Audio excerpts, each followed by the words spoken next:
ఈరోజు దేవుని వాగ్దానం, యెహోవాను ఆశ్రయించే వారికి లోటు కలగదు.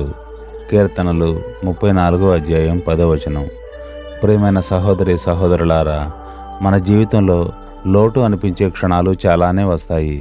శక్తి లోటు, ఆశ లోటు, ధైర్యం లోటు. కానీ దేవుని వాక్యం మనకు స్పష్టంగా చెబుతోంది, యెహోవాను ఆశ్రయించే వారికి లోటు కలగదు అని. ఇది మన సంపాదన మీద ఆధారపడిన వాగ్దానం కాదు, మన విశ్వాసం మీద నిలిచిన వాగ్దానం. మనం దేవునిపై పూర్తిగా ఆధారపడినప్పుడు ఆయన మన అవసరాలను ఆయన సమయానికి ఆయన మార్గంలోనే తీరుస్తాడు. మనకు కావలసింది వెంటనే దొరకకపోయినా అవసరమైన దాన్ని ఎప్పుడూ కొదవలేకుండా ఆయన చూసుకుంటాడు. నేడు మన హృదయాన్ని పరీక్షించుకుందాం. మన ఆశ ఎక్కడ ఉంది? మనుషుల మీద, పరిస్థితుల మీద, లేక దేవుని మీద?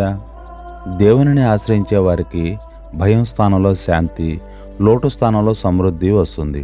కాబట్టి ఈ రోజు నుంచి ఏ పరిస్థితిలోనైనా ఒక మాటను మన హృదయంలో నిలుపుకుందాం. ప్రభువా, నీవే నా ఆశ.